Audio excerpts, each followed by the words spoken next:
नमस्कार दोस्तों का आज की इस वीडियो में हम बात करेंगे क्या अपनी यूनिवर्सिटी को आप लोग चेंज कर सकते हो, क्या आप किसी दूसरी यूनिवर्सिटी में जाकर के पढ़ाई कर सकते हो या फिर नहीं।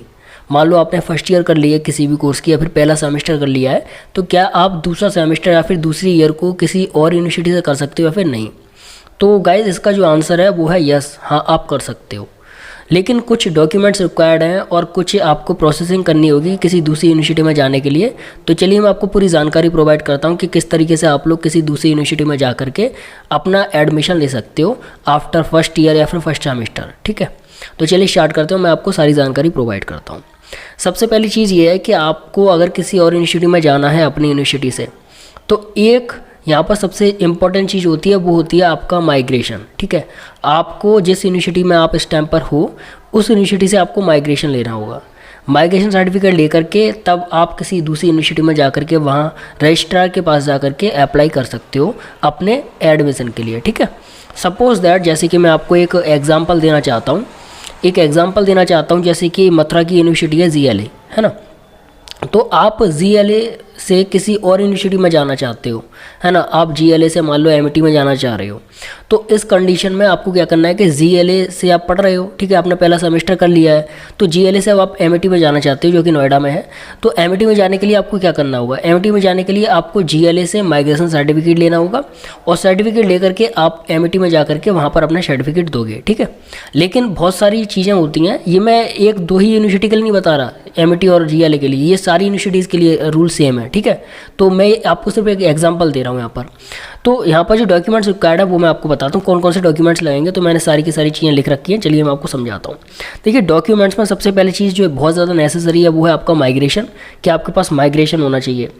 दूसरी चीज़, आपके पास TC होनी चाहिए, ट्रांसफ़र सर्टिफिकेट, आपके पास CC जरूर होना चाहिए यानी कि करेक्टर सर्टिफिकेट। इसके अलावा आपके पास हर साल का सर्टिफिकेट होना चाहिए, मतलब कि रिजल्ट होना चाहिए। जैसे कि आपने पहली साल कर लिया है तो पहली साल का आपका रिजल्ट आपके पास होना चाहिए, तब आप जाकर के उस यूनिवर्सिटी में एडमिशन ले सकते हो जहाँ पर आप लेना चाहते हो। ये सारे के सारे डॉक्यूमेंट्स नेसेसरी हैं, ये सारे के सारे डॉक्यूमेंट्स चाहिए, तब आप जाकर के किसी दूसरी यूनिवर्सिटी में एडमिशन ले पाओगे जहाँ पर आप अप्लाई करना चाहते हो।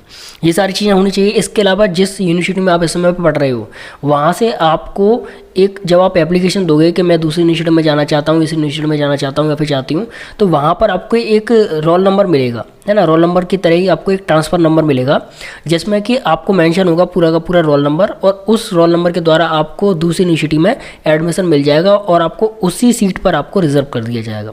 ठीक है, तो ये सारी की सारी चीज़ें आपको इंपॉर्टेंट है, लेकिन इसका प्रोसेस क्या है वो मैं आपको बताता हूँ। सबसे पहले आपको जिस यूनिवर्सिटी में आप हो, जिस कॉलेज में आप हो, सबसे पहले वहाँ आपको एक एप्लीकेशन लगानी है कि आपको इस यूनिवर्सिटी में ट्रांसफ़र लेना है। और जिस यूनिवर्सिटी में आप ट्रांसफ़र लेना चाहते हो, सबसे पहले उस यूनिवर्सिटी में जाओ, वहाँ के रजिस्ट्रार से आप मिलो।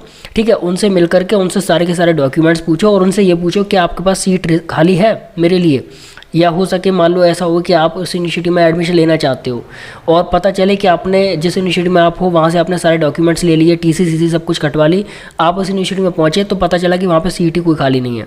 तो सबसे पहले आपको ये चीज़ कंफर्म कर लेनी है उस यूनिवर्सिटी में जाकर के जहाँ से आप एडमिशन, जिस यूनिवर्सिटी में आप एडमिशन लेना चाहते हो, क्या आपके लिए वहाँ पर सीट रिजर्व है, क्या आपके लिए सीट खाली है और क्या क्या डॉक्यूमेंट्स रिक्वायर्ड है। तो वो सारी चीज़ें आप वहाँ पर जाकर के पूछ लो। जब सारी चीज़ें आपकी क्लियर हो जाती हैं वो सारी चीज़ें आपको बता देंगे, जो मैंने आपको बताया सेम वही चीज़ें आपको वो बताएंगे, है ना। और रजिस्ट्रार जो भी चीज़ें आपको बताते हैं वो सारी की सारी चीज़ें आपको अपनी यूनिवर्सिटी में जा करके लेनी है वहाँ से, और ले करके आप अपने जिस यूनिवर्सिटी में आप जाना चाह रहे हो वहाँ पर जा करके आप रजिस्ट्रार को दोगे। वो आपके लिए एक एफिडेविट देंगे जिसमें कि आपको सारी की सारी चीज़ें लिखनी है कि मैं इस वजह से एडमिशन यहाँ पर लेना चाहती हूँ, जो भी आपकी रूल्स और जो भी आपकी मतलब मजबूरी है, जो भी आपकी चीज़ है, जो भी आपकी पर्सनल चीज़ है, इसकी वजह से आप एडमिशन लेना चाह रहे हो उसमें, वो सारी की सारी चीज़ें लिख करके और सारे के सारे डॉक्यूमेंट्स जो आपके पास हैं वो सारे के सारे डॉक्यूमेंट्स दे करके आप उस यूनिवर्सिटी में एडमिशन ले सकते हो। लेकिन थोड़ा सा प्रोसेस आपको समझना है कि सबसे पहले आपको उस यूनिवर्सिटी में जाना चाहिए जिस यूनिवर्सिटी में आप एडमिशन लेना चाहते हो, कि वहाँ पर सीट आपके लिए खाली है या फिर नहीं है ना। मोस्टली सीटें खाली रहती हैं, लेकिन कभी कभी ऐसा भी होता है कि सीटें खाली नहीं होती, लेकिन प्रोसेसिंग आपको समझनी है जो मैंने आपको बताई इस तरीके से। इसके अलावा आपको ये भी देखना है कि आप सरकारी से प्राइवेट में जा रहे हो तो जा सकते हो, लेकिन प्राइवेट से सरकारी में आना चाहते हो तो पॉसिबल नहीं है। ठीक है, प्राइवेट से सरकारी यूनिवर्सिटी में नहीं आ सकते आप, उसके लिए आपको एग्ज़ाम ही देना होगा, एंट्रेंस देना होगा, तभी आप जा सकते हो। तो जितने भी स्टूडेंट जो कि यूनिवर्सिटी ट्रांसफ़र करना चाहते हैं वो कर सकते हैं। मैं नेक्स्ट वीडियो में आपको ये बता दूंगा कि आप कॉलेज किस तरीके से ट्रांसफ़र कर सकते हो, कॉलेज ट्रांसफ़र करने के लिए क्या क्या रूल्स हैं और क्या चीज़ें लगती हैं, क्या डॉक्यूमेंट रिक्वायर्ड है, वो सारी जानकारी मैं आपको नेक्स्ट वीडियो में दे दूँगा। Thank you.